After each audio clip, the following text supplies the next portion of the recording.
बिस्मिल्लाहिर्रहमानिर्रहीम। Mathematics 8th class के साथ मैं हूँ जुनैद हुसैन। आज हम स्टार्ट करेंगे एक्सरसाइज 4.6 और ये एक्सरसाइज बेस कर रही है परसेंटेज पर। सबसे percentage, profit percentage and loss percentage दोनों को यहाँ पर हम इस एक्सरसाइज में डिस्कस करेंगे। सबसे पहले परसेंटेज के बारे में देखते हैं। द परसेंटेज मीन्स पर 100। परसेंटेज का मतलब है 100 में से, 100 में से या और out of 100। The symbol use for percentage is, और परसेंटेज के लिए जो हम सिंबल यूज़ करते हैं वो ये सिंबल यूज़ करते हैं। तो अगर प्रॉफिट या लॉस परसेंटेज फाइंड करनी हो तो प्रॉफिट परसेंटेज के लिए प्रॉफिट के लिए सबसे पहले प्रॉफिट निकालेंगे। प्रॉफिट का फार्मूला पता है, sale price minus cost price, यानी कीमत फ़रोख्त में से कीमत ख़रीद माइनस कर दें तो प्रॉफिट आ जाएगा। और हम इसे सेल प्राइस को शो करेंगे S.P से और कॉस्ट प्राइस को शो करेंगे C.P से। लॉस के लिए अब प्रॉफिट तब होगा जब सेल प्राइस बढ़ जाए, लॉस तब होगा जब कॉस्ट प्राइस बढ़ जाए। तो लॉस में कॉस्ट प्राइस पहले minus sale price CP minus SP। Profit percentage के लिए फार्मूला हमारे पास होगा, प्रॉफिट निकालेंगे divided by cost price multiply 100 कर देंगे क्योंकि परसेंटेज फाइंड आउट कर रहे हैं। लॉस परसेंटेज के लिए loss divided by cost price multiply 100। ये दो फार्मूले जो है ये याद रखने हैं। और profit sale price minus cost price, loss जो है cost price minus cell price. तो ये दो फार्मूले यहाँ पर हम इस एक्सरसाइज में यूज़ करेंगे। Exercise 4.6 question number 1। Hanif bought a car for ₹5,50,000। 5,50,000 की हनीफ ने कार ख़रीदी।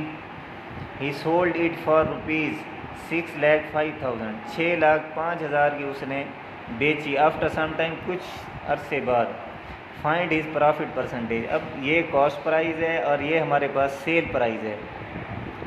सेल प्राइस बढ़ गई है तो इसका मतलब है इसे प्रॉफिट हुआ है। प्रॉफिट फाइंड आउट करेंगे और फार्मूला प्रॉफिट परसेंटेज का लगाएंगे और उसके बाद इसका प्रॉफिट परसेंटेज फाइंड कर लेंगे। तो सबसे पहले हम यहाँ पर लिखेंगे मार्केट प्राइस, या इसकी लिख सकते हैं यहाँ पर कॉस्ट प्राइस।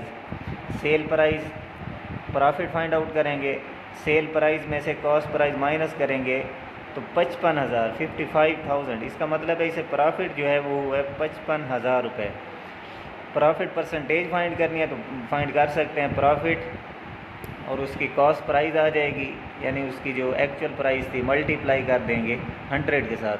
प्रॉफिट हमारे पास 55,000 है, डिवाइडेड बाय कॉस्ट प्राइस थी 5,50,000, मल्टीप्लाई जब 100 करेंगे, जब हम इसे सॉल्व करेंगे ये 2 ज़ीरो कैंसिल आउट कर देंगे और ये 2 ज़ीरो इधर कैंसिल आउट कर देंगे।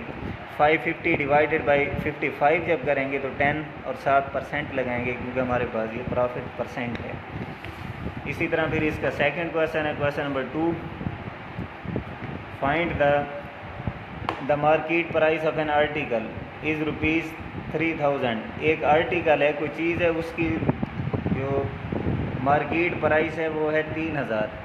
डिस्काउंट ऑन दिस आर्टिकल, उस आर्टिकल पर जो डिस्काउंट है, जो रियायत है वो है 20%। Find the sale price of the article. उस आर्टिकल की सेल प्राइस हमने फाइंड आउट करनी है। तो सबसे पहले हम उसकी कॉस्ट प्राइस लिखेंगे, 3,000 है, डिस्काउंट 20% है, सेल प्राइस हमने फाइंड आउट करनी है कि ये 20% अगर 3,000 पर डिस्काउंट करें तो कितनी होगी। तो इसको डायरेक्ट भी कर सकते हैं या हम लेट कर लेंगे कि कॉस्ट प्राइस जो है वो इक्वल है 100 के। सपोज़ कर दिया कि वो जो आर्टिकल है उसकी प्राइस जो है 100 है, सेल प्राइस। अब 100 में से 20 माइनस कर लेंगे क्योंकि 20% डिस्काउंट है, तो इसका मतलब है उसकी सेल प्राइस हो जाएगी 80। अब अगर उसकी 100 रुपये आर्टिकल की कीमत है, यानी कॉस्ट प्राइस है, तो इसका मतलब है वो बेचेंगे 80 रुपीज़ का। अब आगे हमने जो फाइंड आउट करना था वो करना था कि 3,000 पर कितनी होगी उसकी sale price. If price article price is 3,000 then sale price, तो 80 डिवाइडेड बाय 100 कर देंगे, मल्टीप्लाई कर देंगे 3,000 के साथ। तो जब इसे कैंसिल आउट करेंगे 2 ज़ीरो कैंसिल आउट हो जाएंगे। 30 मल्टीप्लाई 80 करेंगे तो 2400। इसका मतलब है वो जो हमारे पास आर्टिकल था उसकी जो सेल प्राइस होगी वो होगी 2400, क्योंकि उस पर 20% जो है वो डिस्काउंट था। इसी तरह नेक्स्ट क्वेश्चन है क्वेश्चन नंबर 3। एक मैन्युफैक्चरर है,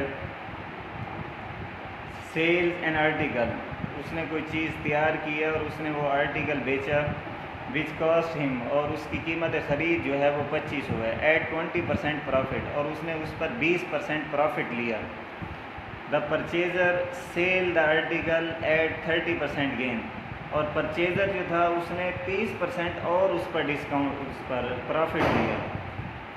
find the final price of the article, उस आर्टिकल की फ़ाइनल प्राइस हमने बतानी है। तो सबसे पहले हम यहाँ पर इसका लिखेंगे कॉस्ट प्राइस है 2500, प्रॉफिट ये पर जो मैन्युफैक्चरर था उसने लिया प्रॉफिट 20%, लेट कर लेंगे कॉस्ट प्राइस 100 है, सेम उसी तरह से जिसने क्वेश्चन नंबर 2 डिस्कस की है। सेल प्राइस, अब उसने 20% प्रॉफिट लिया तो 100 में 20 ऐड हो गए, तो इसका मतलब है अब उसकी कीमत हो गई 120। इफ़ सेल प्राइस इज़ 100 तो अब उसकी कीमत ये है, लेकिन हमने जो सेल प्राइस है वो हमारे पास है 2500 है। तो 2500 का हम देखते हैं कि उस पर वो कितनी लेगा, 120 डिवाइडेड बाई 100 मल्टीप्लाई कर देंगे कॉस्ट प्राइस के साथ, इसका मतलब है वो बेचेगा 3000 रुपये की। अब परचेज़र जो है उसने जो परचेज़ की, जो कस्टमर ने परचेज़ की उसने ली 3000 की, क्योंकि उसने अपना प्रॉफिट भी लिया उस पर 20%। अब आगे वो जो ये जो सेलर था, जिसने परचेज़र था, उसने परचेज़ की 3000 की, उसने कहा 30% मैं इस पर प्रॉफिट लूँगा, तो उसका प्रॉफिट निकालेंगे, प्रॉफिट 30%, इसमें भी ऐड करेंगे कॉस्ट प्राइस 100, ये जो प्रॉफिट ले रहा है ये ले रहा है 30, तो 100 में 30 ऐड करेंगे 130 हो जाएगा। इसका मतलब है जो सेलर है वो आगे 30% उस पर प्रॉफिट लेगा, तो 130 हो जाएगी। लेकिन हमने निकाल लें 3000 पर कि 3000 पर 30% कितना प्रॉफिट लेता है, तो 130 ओवर 100 मल्टीप्लाई कर देंगे 3000, 2 0 कैंसिल आउट कर देंगे, 130 मल्टीप्लाई 30 करेंगे तो 3900। इसका मतलब है वो जो आर्टिकल है उसकी फ़ाइनल प्राइस जो है वो होगी 3900, कि पहले मैन्युफैक्चरर ने उस पर प्रॉफिट लिया 20%, और फिर जो परचेज़र था उसने भी 30% प्रॉफिट लिया, तो अब फाइनल प्राइस जो होगी वो होगी 3900। इसी तरह इसका क्वेश्चन नंबर 4 जो है ये आपका होमवर्क है, ये आपने खुद ट्राई करना है, और फर्स्ट 3 क्वेश्चन जो है इनको अच्छी तरह से अपने रजिस्टर पर लिखना है। नेक्स्ट लेक्चर तक के लिए इजाज़त, अल्लाह।